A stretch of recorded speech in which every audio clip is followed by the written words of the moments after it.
Okay, we're ready to roll. Good morning, everybody. Welcome to our first of a few webinars coming up around BeeGFS, Easy Data Management for Everyone. My name is Troy Patterson. I am the VP of Global Sales and Marketing at ThinkPark. Joining me today is my colleague, Director of Pre-Sales, Ingo Martini, who will be the main presenter on today's event. Just a bit of housekeeping, just so you all know, this webinar will be recorded and available for you on demand. We'll email it out later today or first thing tomorrow morning, along with a PDF copy of the slides for you to share with your colleagues or whoever. We will host a Q&A session at the end, so please use you can write your questions as we go through in the Q&A button down the bottom of your Zoom screen. And we expect this to go around for about 40 to 45 minutes. On that note, I have the pleasure of introducing Ingo Martini to you all, and I look forward to coming back very shortly at the end of the webinar. Ingo. Hello, thank you, Roy. Yeah, hello, welcome to our webinar. First introduction into ThinkPark. Maybe we need to explain this a little bit more.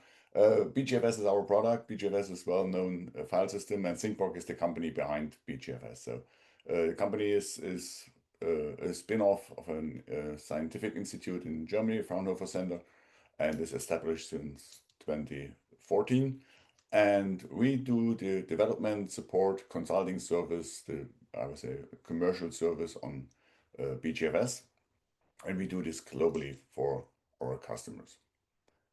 BeeGFS, our product, one of the leading parallel file systems for several industries.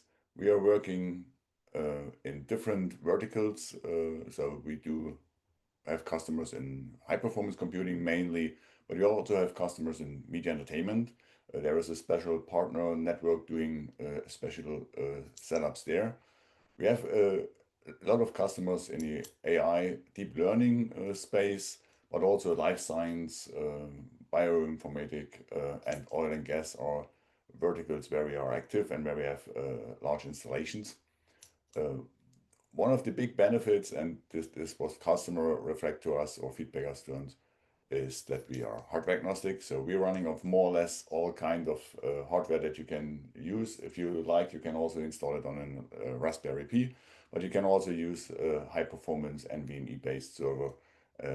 We're running on more or less every network configuration, so we can use OmniPass, InfiniBand, Rocky, Ethernet only, but also a combination of this. I think this is a big benefit for a lot of customers starting in this part of parallel file system, starting with an Ethernet based and then upgrading to a faster technology, RDMA based technology maybe later.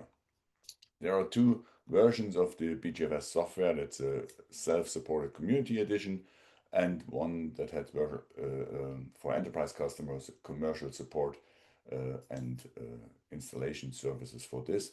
That's our enterprise edition, and we will talk today mainly about features of the enterprise edition. One that is something we like to tell everybody. We are very proud to be an award winner for the HPC Wire Reader's Choice Award. This is in the meantime 6 times we get this award, and we're very proud of this. If it comes to the decision to go with a parallel file system or to go with a scale system for storage, would be the question, why should I go with BeeGFS? I think everybody who has a few years in the industry and has done a little bit with different parallel file systems knows BeeGFS is easy to use. It's very easy to install. It's something that you can do within a few hours if you like. Even if you are a newbie on BeeGFS, you would be able in an afternoon to install your first small BeeGFS environment on a virtual machine or on your hardware that you have available. And this is something that is a low hurdle to start with. And this is something we also have in larger environments where we can say the installation is quite easy. It is ease of use. There is not that much to know about. There is not tons of manuals to read before you can install and use BeeGFS. Scalability, that is really something that we have one of our focus points in the development. We go and say, we want to start with 1, 2, 3 servers, whatever the customer has, but we can also scale up to several dozen of servers. So 100 servers is not a problem for us. So if you want to scale in a multi-petabyte environment, 20, 100 petabyte, it's not a problem. We can do this. And this is one of the beauties, that you can start small and then scale, depend on what you need, with different storage tiers. This can be flash, this can be spinning hard drives, but it can also be expanded with an S3 object-based approach. It's something we want to discuss or explain a little bit more in detail today. Robustness is some of the features that we also have in our focus. So we believe that a file system needs to be extremely robust and reliable, so that you don't have too much to do on a daily basis in operation. So that means the operational effort with the parallel file system should be quite low for you. And performance for sure is the key point. Everything, if it comes to parallel file systems, performance is always a big topic. And we need to explain a little bit here. There are several things of performance. So one is the file system performance, means file creation, file stats, directory creations, and all these things. And the other one is the bandwidth that the file system can deliver. What's the pure input output, gigabyte in second, what the system can provide here. With BeeGFS version 8, we have a large jump into a new era, because we have changed a lot of things in the background. The basic functionality of a BeeGFS system is still there. It's the same core of the file system. So the design with the metadata services and the storage services are the same, but we have expanded this with a lot of tools around this system, that we can also do some data management. That's something we had largest focus on BeeGFS 8 release. And we have here 3 different features that we want to talk about today. One is the remote storage targets. That's the expansion on the back end with S3 based object storage. We have a watch, that is an API that third party can use to get in interaction with the file system, get informed about everything that happens in the file system, about files are new, created, deleted, moved, or whatever. This is something where third-party data management software can have an API to the file system itself to communicate with the file system. And the parallel copy tool that we have included in BeeGFS 8, that gives you the opportunity to have the benefits of a parallel file system, so that you can do multiple things in parallel, also for ingest and export of data from and to the BeeGFS file system. That's something more in detail later on. Why managing data? We see that most of our customers have several storage tiers, storage solutions in place. So they have some data repository where the data comes from.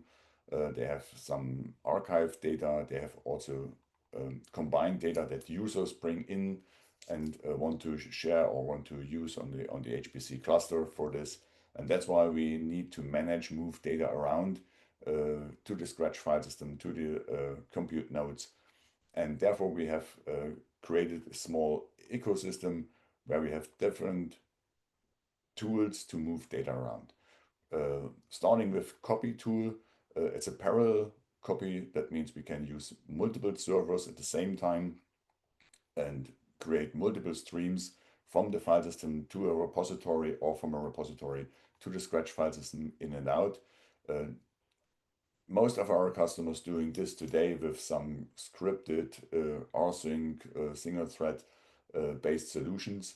With parallel copy, we have a built-in tool that comes with the file system itself that you can easily use. It's one single command line and you can send a job. And this will help you to move data between POSIX file systems. So that means it doesn't have to be BeeGFS to BeeGFS. It can also be something else. It has to be a POSIX-based file system, and then you can copy data from an isilon or from a Lustre system or from something else to BeeGFS and vice versa. That's the point here. That's not a closed shop. This is something that you can use and with the existing storage systems that you have already in place. We have the indexing tool that is completely new with BeeGFS 8. Maybe a few of you have already some experience with the former introduced index tool that had some challenges, I would say. And with BeeGFS 8, we have a new approach to do this. That's an asynchronous index that can be created and updated afterwards in asynchronous mode. And this gives you the possibility to do searches on file systems with multi-hundreds of millions of files in a very short time without impacting the file system performance itself. And it will also give you the opportunity to create data management tools or use data management tools to move data around. I have some examples later on for this. Pools, that means we organize data in different storage classes, storage pools, and we can migrate the data between these based on some information that we get from index. So that means we can create a list of files and say everything older than a certain time can be moved to a different storage pool. And so we have the possibility to really work efficiently with flash storage and maybe spinning drives or object storage, depending on what you have. And last but not least, the remote option to add S3-based buckets to the file system. We can expand on this way the file system capacity. We can create replication of the data. There are a lot of possibilities that we can do here for safety reasons, but also for collaboration. If you think about having a beyond file system running somewhere and you want to import data to this beyond, this could be the easiest way to use these remote storage targets to import data from there. And all these comes together.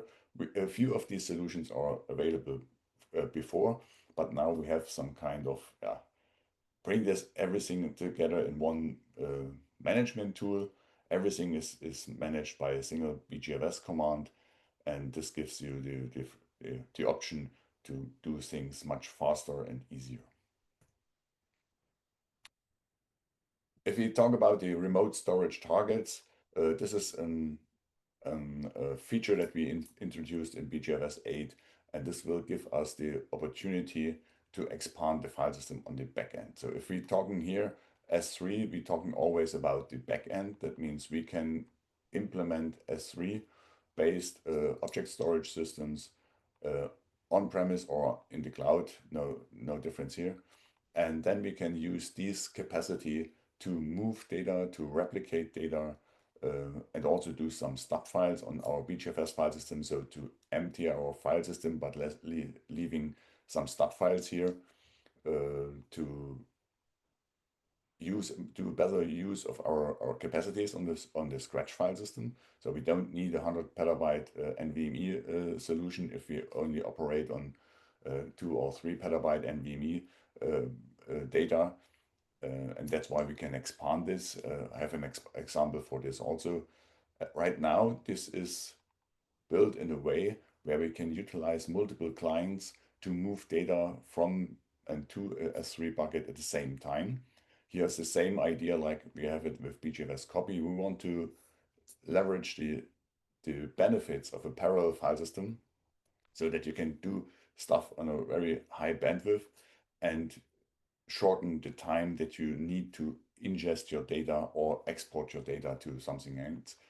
This will give you a better possibility for the utilization of your HPC cluster, but also think about checkpointing. If checkpointing is written to the Scratch file system and you want to export these checkpoints to an object storage for security reasons, that's something that should be as fast as possible, and therefore these processes are working in parallel and gives you a very high bandwidth from the parallel file system to your object storage.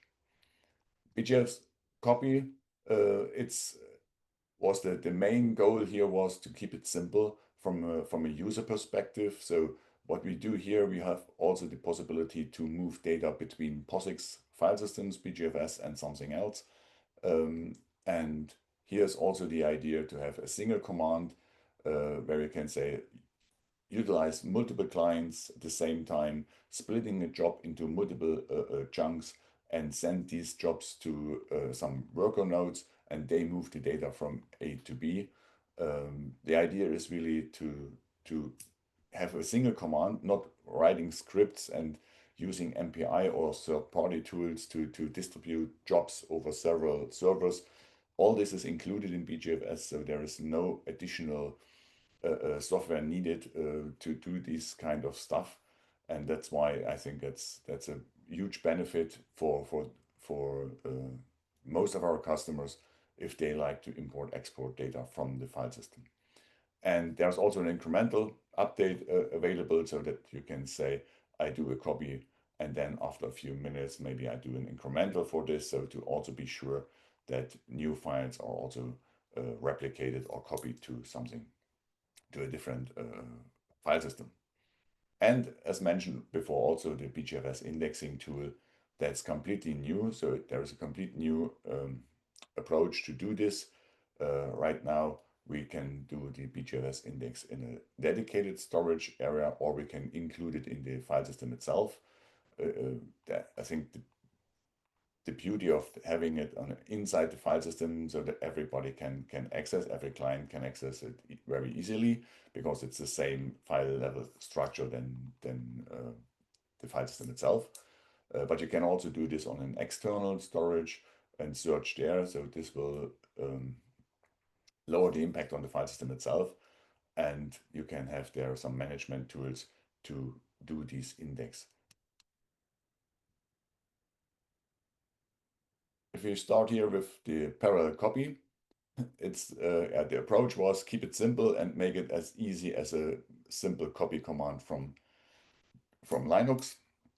And as you can see here, the command in green is everything you need. So you have only a BeeGFS, all the commands starting with BeeGFS, then say copy, then you give a machine file. That means it's a file that has all the node names in it that you want to have included in moving data around. And then you can say with the -t how many threads every client should start. And then like in a normal copy, source and target, and that's it. That's everything you need. BeeGFS copy will then start to divide the job that you create into multiple pieces, send the chunks to this machine, to the nodes that you want to have included in your job. And then these jobs will work independently to move the data from A to B, and only reporting if this is finished to the BeeGFS copy command, and that's everything you need. We can also use this tool to cut a single file into smaller pieces and send these pieces over several servers. If you imagine you have a terabyte size files and you want to move them around, usually this is a single copy job and would take a lot of time. We can here say we want to split this into pieces and chunks and move it from multiple servers at the same time. I mean, this is the benefit of a parallel file system, that multiple clients can use the same or read the same file. And this is what we're doing here with BeeGFS copy to move the data to another location. So the idea here is keep it as simple as possible. One single command line will give you the power to utilize multiple servers. We had some customers testing this with up to 20 different clients, or in total 20 clients. So that means they had 80 copy jobs in parallel if they run it with 4 threads, but they can also run 10 of these threads at the same time, so that you can create a very powerful copy job, and then you can move even terabytes on data in a few seconds between two of these file systems. And what's also it's a example here how this works. We can create information and send this to an directory, and then we can stage in the data with parallel copy. And you can see here comes from an NFS mount and goes to BeeGFS for a specific project, and copying all these files in one single shot.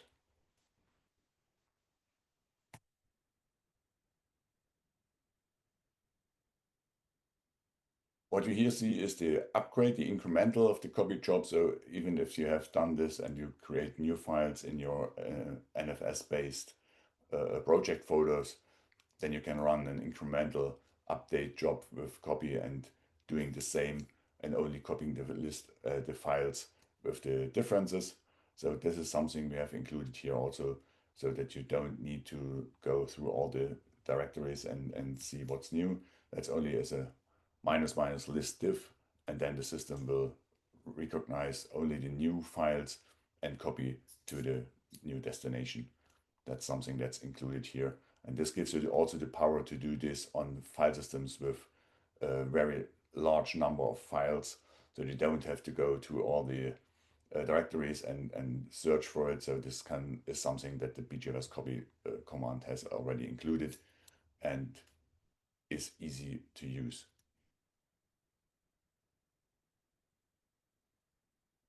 About index, index is for everything that comes like a find command in Linux. And we have the possibility to create this catalog also with additional metadata that comes from BeeGFS itself. So it's not only the file system metadata about file names, size, creation date, last access date, user ID, or whatever. We can also add additional information that comes from BeeGFS file system itself. So, for example, which target is used for this file, so where these data are stored.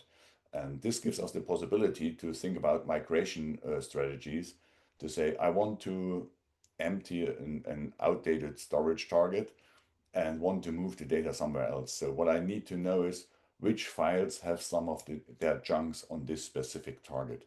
And this is something that I can do with this BeeGFS related metadata that can be stored within this index. And this gives us the possibility to use this index also for data migration strategies and migration tools for this. Here's, for example, 10 largest file not touched for more than 1 year. And you can see the command is quite simple. BeeGFS is always the start. Index is the tool that we want to use, and we want to have a find 10 files, largest file type is a file, and then access time greater than 1 year.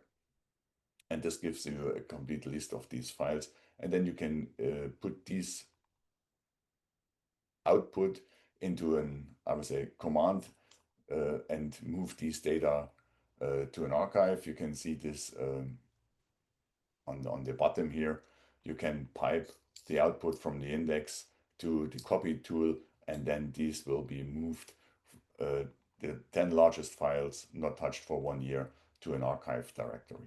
So this is this kind of utilization that we say with index and the copy tool can be combined to work as some kind of data management tool. And this gives you the possibility to clean up your Scratch file system. As we all know, users tend to not take care of their space, so they will use the Scratch as it is available for them. You can fight them with some quotas, but on the end of the day, you will always find users with data on your Scratch system that usually shouldn't not be there. And then you can use these tools at least to find them and inform the users that they have data there that's not used for more than 1 year. Can you move it around? So it's not only that you want to automate it, but you can also create some kind of reporting tool from there. And you also can use this index if some users will left the institute or whatever. You can say, okay, show me all the files that belonging to this user independently in which project they are stored. So you can use the find also to say, show me all the files from a specific user, and then copy these data to an archive directory so that this scientist can take his data and export it to something else.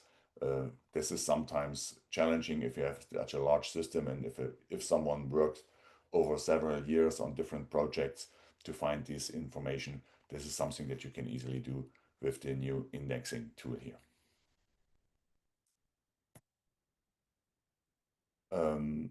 What we also use or can use for is the indexing tool for data tiering. You can see here we have the same command for the BeeGFS indexing tool, and then we hand over this to a tool that's called BeeGFS entry migrate. That means we can move these data from one storage pool to another one. From a user perspective, nothing changed. So from a user perspective, they still have their data in the same directory with the same names. Nothing changed from a user perspective. If they search for their data, they will find it in the same directory where they put it in. The benefit here is that we move the data between or behind the scenes between different storage tiers. So that means we can say this data should not be on flash store any longer. If it's not touched for more than 1 year, we can move it to an archive pool. This can be based on HDDs or combined with an S3 based object storage in the backend. And this gives us the freedom to leverage our flash storage more efficiently. And for the user, nothing changed. So if they want to access the file, they will get it immediately because it comes from an HDD. It doesn't move the data back to a fast pool or to the SSD pool. It will read the data from the HDD or disk pool, but it is still there. So if a customer really wants to have his data back on this, we can also use the same tool, the entry migrate, and move the data back from the archive to the fast pool in case this project becomes relevant and needs to be operated from the fast pool. So this goes in both directions, not only in one. So if you have project IDs or if you have groups for projects, you can also say, show me all the files belonging to this group ID, and then move these data back to the fast pool because this project is now relevant and needs to be operated from the fast pool.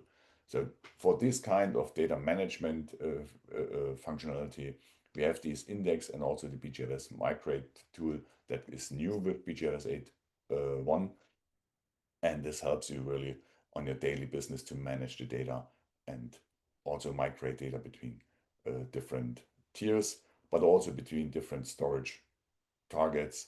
As mentioned, if you want to upgrade your system and want to expand it with a different newer storage tier and want to empty the old ones for support or for to dismantle everything from there, you can use this entry migrate tool easily for this. For the remote storage targets, that's something we add with version 8 already, and now we have some improvements for this on version 8.1 and also on 8.2 that coming out soon.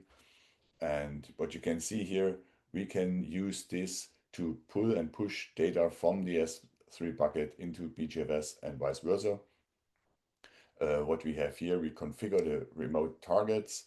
So this is a small config file where we put the credentials in and give them access this, and then we can configure a dedicated directory with a remote storage target. And then we can say, okay, if this is configured, we can push and pull data in and out from there. And what we also can do here, we can leverage multiple sync nodes. You can see it's the same idea like we have it on parallel copy. You have one process that is managing all this stuff, and then we have multiple servers that doing the data movement itself. In this case, we have the BeeGFS command as always. Then the tool that we want to use is the remote and then we say pull, and then we have configured the sync nodes already. And as you can see here, the remote node will take care that every sync node has something to do. They will send the single or split the job into multiple pieces, send them to the sync nodes, and they will work in parallel to get the data managed. That's also one of the benefits that you have here. If you work with object storage, usually the single stream performance for an object storage is mostly not that sufficient. If you do multiple things in parallel on an object storage, you get much more bandwidth, and that's what we here leverage. We want to use multiple nodes, reading from the BeeGFS file system, pushing the data into an S3 bucket, or vice versa, the same way back. We also can here split files from a certain size into chunks so that we can also do multi-part uploads and leverage here more bandwidth and performance. And what we can see here, that's something where we can configure a remote storage target. So that means an S3 bucket, and combine them with a dedicated directory. In this case, we use the BeeGFS entry command or tool, and then we set the remote storage target 1 and BeeGFS project 1 into a relation. And if this is done, we can create our files in our project folder, and then we can automatically sync files in the background to say, okay, everything that is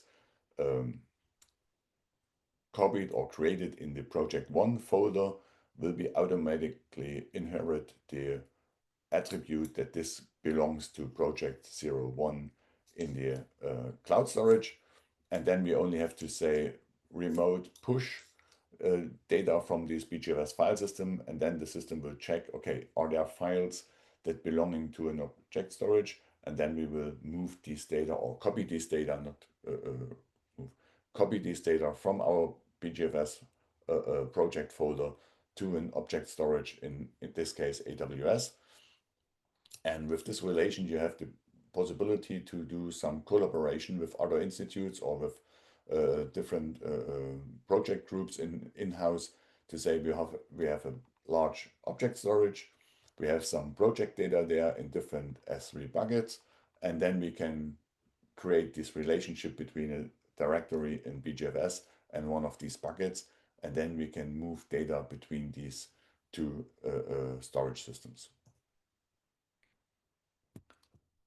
What you can see here is also we can create stub files. So that means we push the data and we move it to an S3 folder and leave only a stub file local. This is something that you like to have. If you have an LS, you will see the object. If you want to read the file, you will get an information that the file is busy at the moment, not available. But from a user perspective, you see the file still there, only as a stub, not the whole file. But you can create some free space on your system if you push the data on the object storage, and you can import it later on back to the same directory so that the customer or the user can access the data from there also. And what also possible, and that's something that's quite interesting, if you think about using public cloud storage for this, you can import only the file system structure. That means you can say pull only the metadata information into the file system. So you create I would say, an empty directory with only metadata there. So you see the files, you see the objects, so you see some kind of directory structure. But if you look into it, it doesn't use any storage capacity.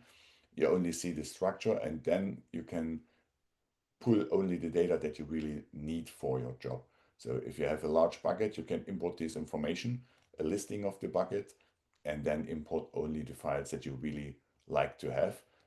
Especially if you have these egress fees for public cloud vendors, it could be beneficial not to download terabytes of data that you don't use for your project. You can see the files and then only download the files that you really need for your specific job. And what we're using here within the S3 buckets, we're using object names, and we use the slash for splitting them into some kind of directory structure.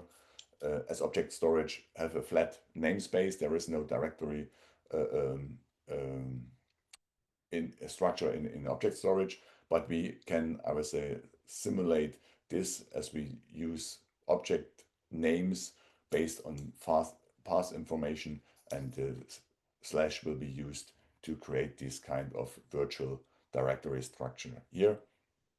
And this is what we use, and I think this is also something that other software vendors using if it comes to object storage, that they stay with the idea with these objects and using directory structures with this slash in the, and that's already more or less what we have for the remote storage targets.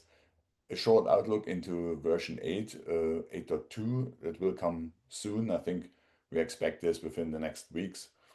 And as a short outlook here, what we have in version 8.2, one, I think, very important thing for a lot of customers is the ACL performance has improved a lot, as we have added some caching on the client side for ACLs.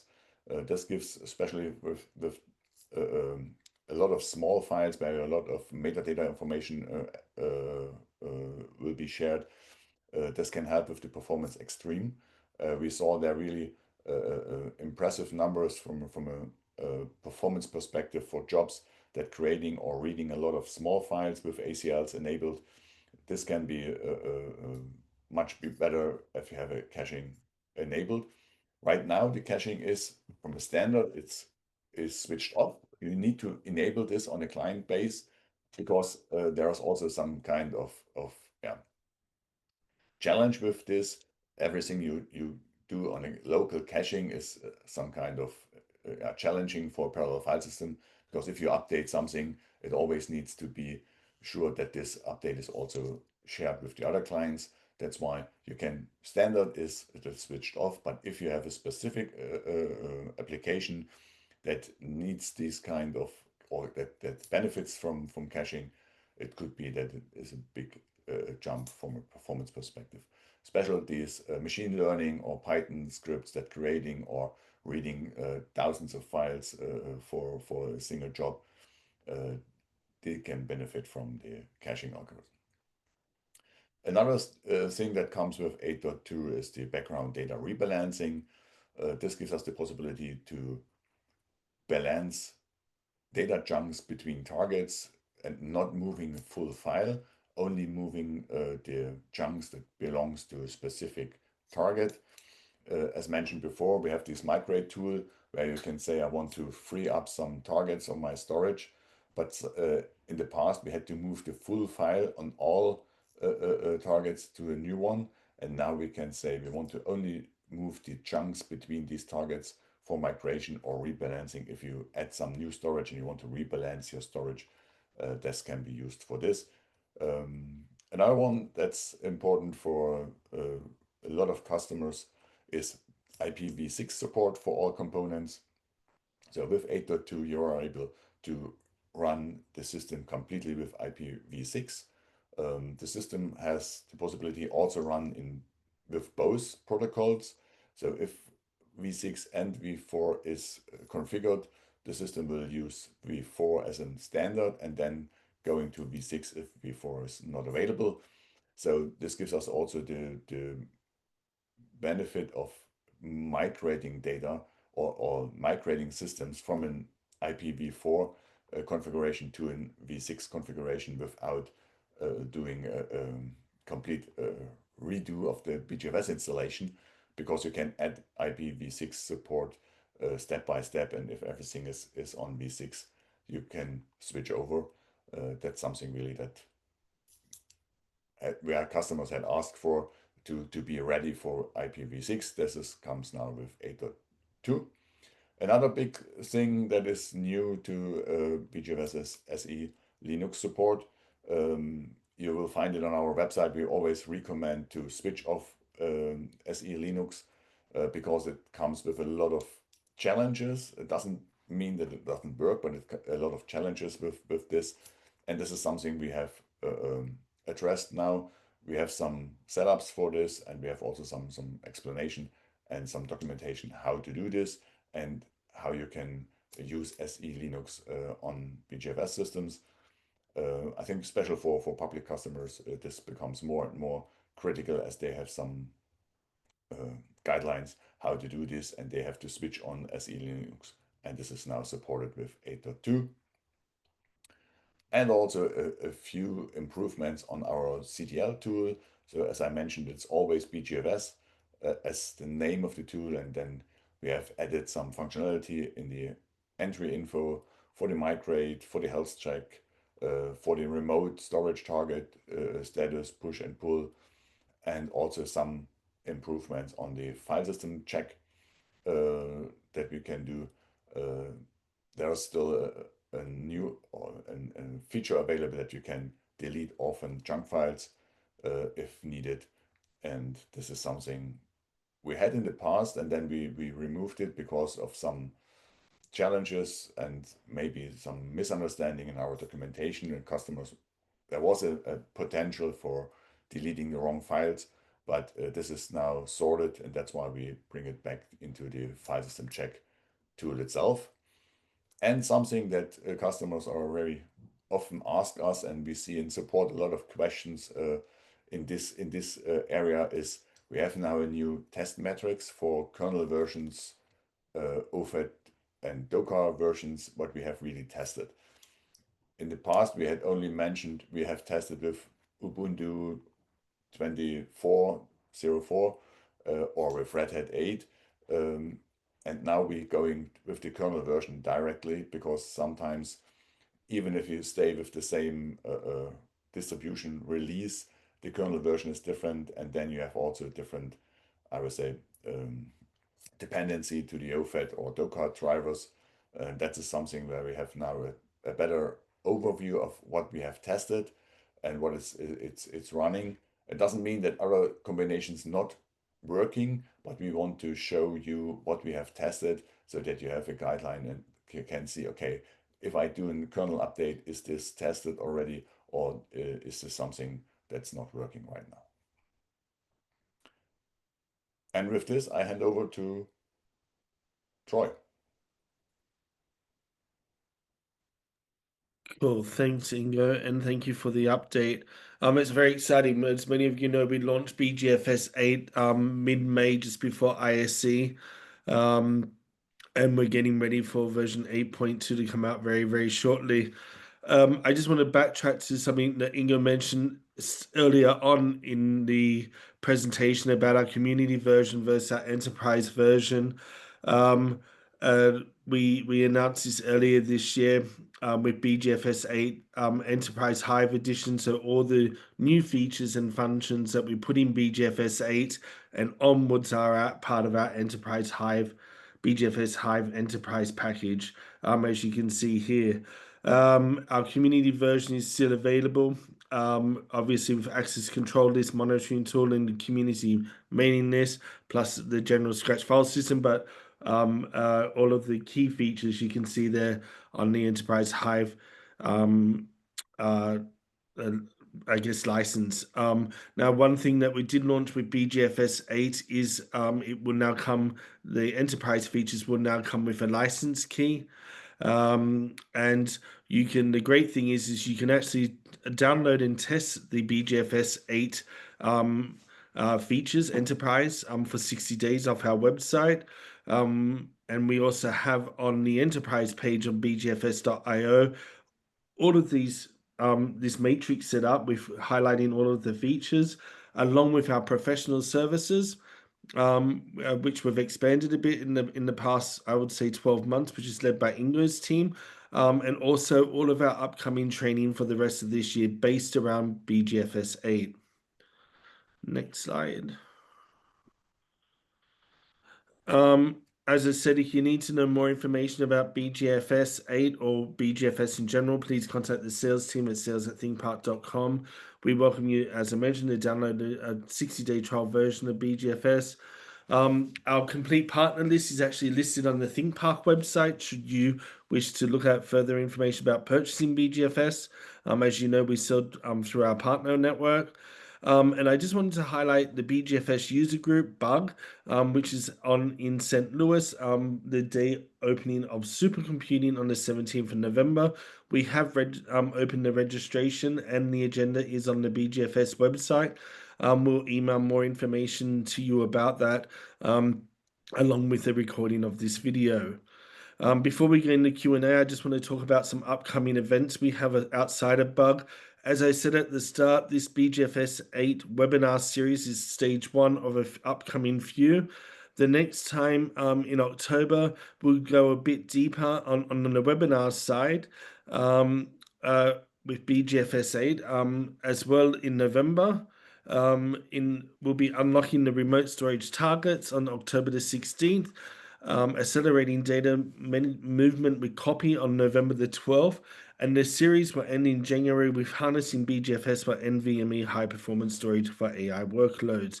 These are all of our upcoming webinars, which you can see on the events page on the BeeGFS website.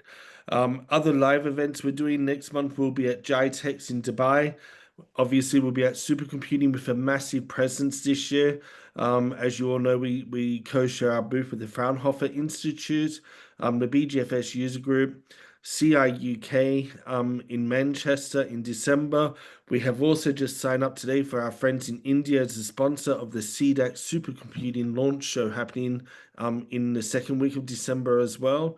And then we go to Supercomputing Asia in Japan at the end of January. Following that, Ingo, should we jump into Q&A? We've got some questions in here, but one that's come up first, which I'll read out, is I've mentioned the licensing with BeeGFS 8, the license key. What does that mean for our customers and our users out there? Yeah, to activate and to configure something from the enterprise feature list, you need a license key. Otherwise, it doesn't can be set up.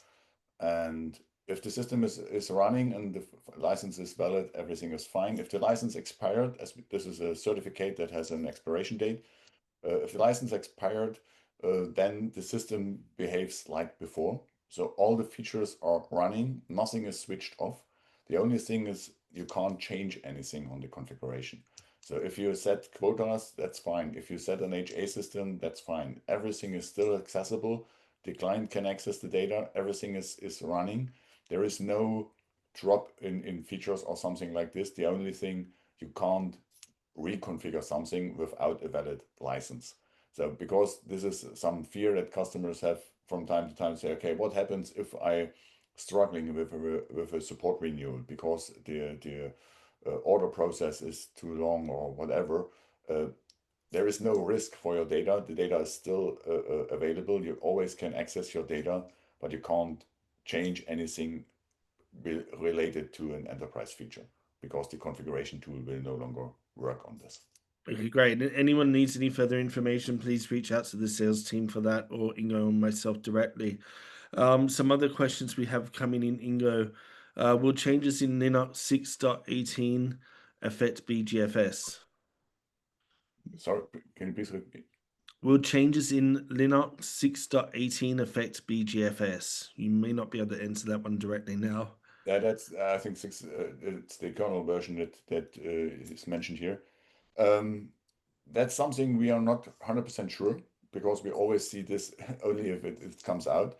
We have a test team that is actually working on doing only new kernel tests for the BeeGFS client module. Um, and as far as I know, we supporting 6.12 right now. I have to check on our metrics for this, but yeah, that's usually yeah. I sorry, I can't answer this. I have to write it down. No problem. We What can is put that back on. the Send actual that. status with 6.18? Okay, we can double check that for the reader.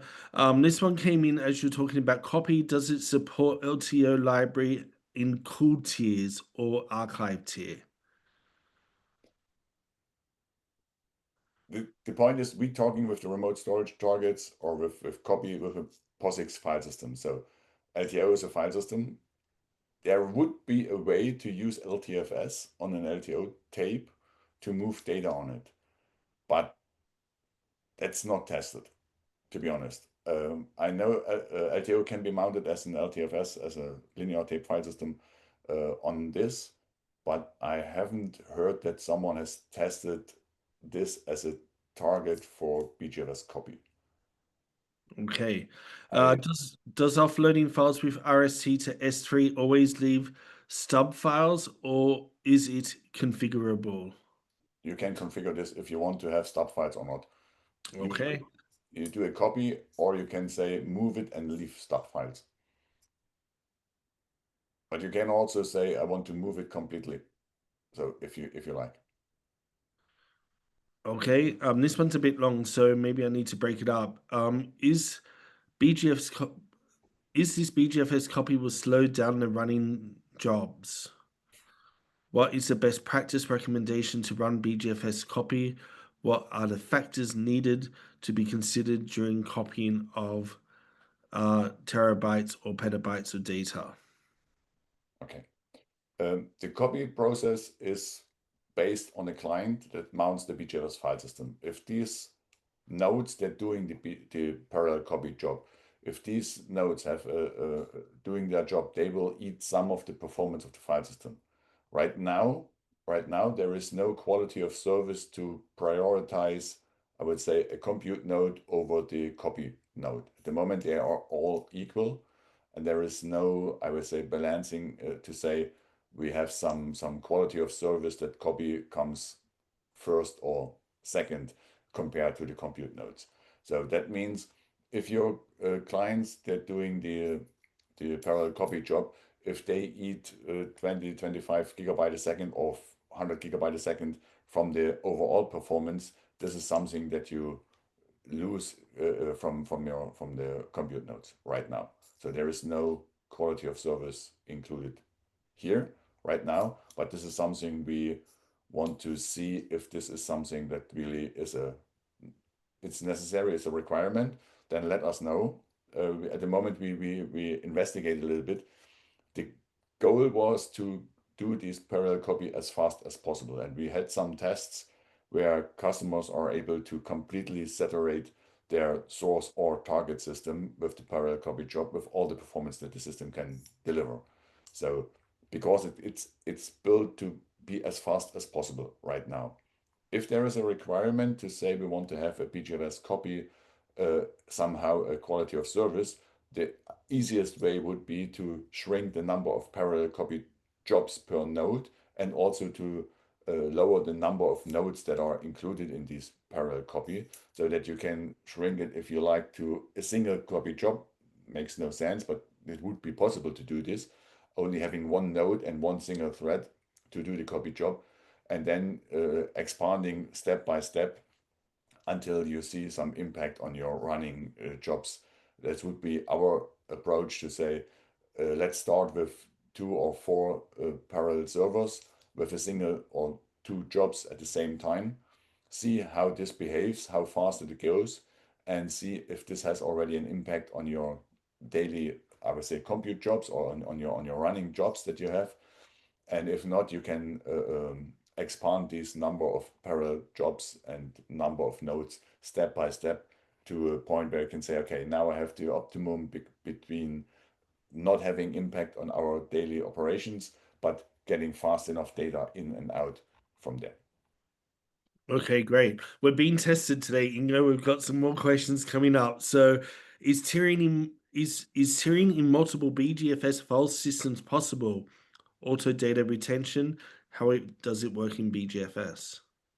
So tiering itself is only within the same namespace, within the same file system.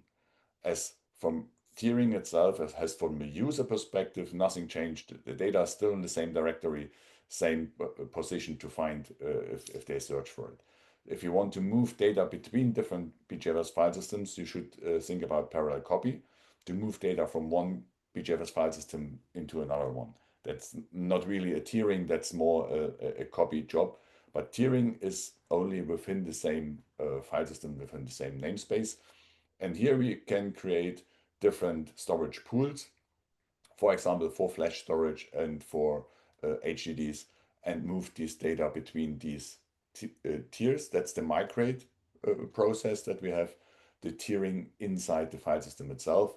The other tools are the copying into a second file system, or remote storage targets to move data from the BeeGFS file system into an object storage. So we have three options to move data to different tiers and for different reasons. Okay, interesting one here. If a client wants to migrate GPFS file system data to BeeGFS file system, is this possible? Yeah, that's the use case for the BeeGFS copy tool. What we need is a client that has both file systems mounted, or multiple clients have both file systems mounted, the GPFS and the BeeGFS on sich, and then they can move the data, and you can create a single job and say, okay, these are my copy clients, and you give these names of these clients in the machine list or in the machine file, and then you can say, okay, I want to have these four clients that have both worlds mounted on their local thing. I want to use these clients as data mover, and then you can send your copy job and the list with the names of these four servers, and then they can move the data between GPFS and BeeGFS in both directions. Okay, great. We've got a few more questions, so I think we should go through them. If anyone needs to drop off, I understand we're over time, but we'll keep these in the recording. So, Ingo, you fine if we keep going for another 5 minutes or so Yeah, to for answer the sure. rest of them? Okay. On remote storage targets, can the sync nodes be part of the BeeGFS service, I.E service, sorry, I.E servers? Yeah, the sync is only an RPM package and service that you start on a single system. It can be or should be a client, so it needs to be connected to the BeeGFS file system and to the S3 bucket on the other side. And this is a service that you run on a client that has access to both worlds. So this is only there are two remote storage targets belonging to two different services. One is the remote service, that is the one who is I would say, the head, the master of this functionality. He gets the information and he will split the jobs into pieces. And the sync node itself, it's a service that is running on a client that reads and writes the data and is the data mover for this kind of thing. So the BeeGFS sync itself is a service that runs on the nodes that moving the data, and the BeeGFS remote is a service that controls these jobs and split these jobs into pieces, send them to the sync nodes. Okay. Um, if this is a pub quiz, you will be winning, Ingo, I have to say. In BGFS quota can sorry, in BGFS quota can get applied to folder level or file system level only. There is quotas in BeeGFS are related to user and group IDs, and you can give this quotas to a certain storage pool. And with this, we can also create a storage pool, even if you have only one, I would say, a quality of storage targets. If you have only NVMEs or only HDDs, you can create different storage pools for this. And then you can set quotas based on storage pools, and these can belong to a certain directory. So if you think about having different directories for different projects, you can say, okay, I want to have these projects belonging to a specific storage pool, and then I can create quotas that are valid for this storage pool on a user or group ID base. So that's the way how we can do this, to say we want to have a quota on a certain directory. If this directory belongs to a storage pool, we can set for this storage pool dedicated quotas. Okay, back to RST. To share remote storage targets with other parties, do you need BGFS on each end? No, Okay. no, you can if you have an S3 bucket somehow and you work with a different application on this and put the objects into this, we can import and export the data there. The only thing is that you need to know how to handle the object ID in the S3 bucket itself. It was the what I showed with the slashes, that we use the slash inside the object ID name as a separator for somehow photo structure. If your application on the other side is doing the same, like CyberDuck or other tools, they're using the same idea. If they find a slash inside an object ID, then they will show this as some kind of folder structure. That's the only thing that you need to think about. Otherwise, you have every object in the same directory, and this can be challenging if you have a flat namespace with 1 million objects without this separation with the slash.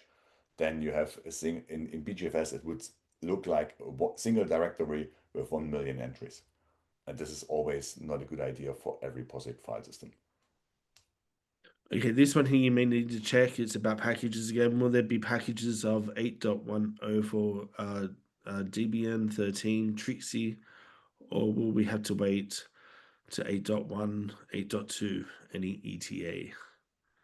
I think this is already addressed and should be available with 8.2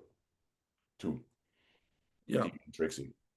great. A question from my friend Kevin. Is there updated introduction PowerPoint including version 8 features? Kevin, I can actually answer that. I can get you some information today about that. Plus, you can also gather all the information about BeeGFS 8 on the enterprise page of the BeeGFS website in the meantime. Another question, is it possible other users, I should have read this first, is it possible other users can't list other folders in global FS? Is that clear? Sorry.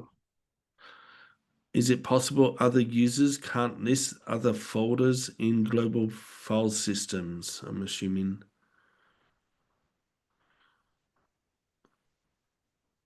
You want to import what you may I'm misunderstand this, but what I think it's you can import the content of an S3 bucket into a dedicated directory and show the content of this bucket inside BeeGFS as an embedded directory so that other users can have access to this without really knowing that this is not stored locally, but imported from an external S3 object storage. Not sure if this answers the question right now, so maybe Yeah. we need to discuss this a little bit more. Yeah, Pankaj, if that didn't answer your direct question, write to sales@thinkpark.com and we can get this sorted for you. Yeah. For you. Are there any plans to integrate BeeGFS with SMB services? Yeah, we have this from time to time that customers want to reshare the BeeGFS file system with for Windows environment over Samba. There is an updated documentation. I think it's available for how to set up SMB shares for BeeGFS on BeeGFS clients. Um, the point here is, and this would be interesting for me from a pre-sales perspective, what is the reason for this? Is there really a bandwidth need for Windows-based clients, or what is is it only for getting access to files and see what's going on the system? As this becomes more of a question about, is there a Windows client available for BeeGFS? I would like to discuss the requirements for this with you to get an answer. Right now, yes, we can reshare the BeeGFS file system over an CDDB Samba configuration. That's something that we have also documentation for. But if you are looking more into this, what is the reason for this Samba or for these Windows shares? That would be very interesting to me to get the requirements and to see what we can offer here. Okay, last four questions. Will BeeGFS support multi-rail for higher throughput and high availability? Okay. There is a special setting for multi-rail, and there is a knowledge base article that explains how to do this on a storage and also how to do this on a client configuration to utilize multi-rail. Okay, this is a bit of a long one. What is the procedure to access a file that has a local stub and the actual file on a RST from a user's point of view? Do they need to perform an explicit action with BeeGFS command to pull the actual file from the RST? Exact. That's the procedure. Right now, it is a configuration that you can say the clients can't do this. The client can only see the stub information, but not re-import or download the file directly. You need to have access to the BeeGFS command, and therefore you need a TLS certificate and an installed BeeGFS tool on these clients. So by standard, a standard client cannot import the data automatically. There is no automatism behind this. That's something you only get the information that the file is blocked and not available right now. And this could trigger something that you import the file. Therefore, we have this BeeGFS watch included. That's the event listener on the BeeGFS file system itself. If this should be automated so that the client, if they want to open a file, they will get the information that it's not available. But then we can trigger, if you like to have this, we can build something that you say the file system will trigger this event to a BeeGFS remote command, and they will pull the data into the BeeGFS file system. Right now, that's a decision to say we don't want to have this automated because this can also create a lot of issues. Think about starting an search or something like this, or an antivirus is running into the file system. It will pull automatically all the files that are stubbed there. That's why this is not automated. But right now, the client gets an information that the file is offline, and we can have this as an event to trigger the file download. But usually this is something that administrators can trigger and not automated from the user side. But this is intended to be so. If you have the requirement, there's a way around where we can automate this, but this is not the standard. Okay, great. That's it for the live questions. Any questions we miss, we'll go back through the questions and answer the people directly after this session, but I think we've covered everything. On that note, as I mentioned, we will share the recording of this in a power and a PDF version of the slides. Any further questions, please reach out to consulting@thinkpark.com, or sales@thinkpark.com for any commercial discussions you wish to have.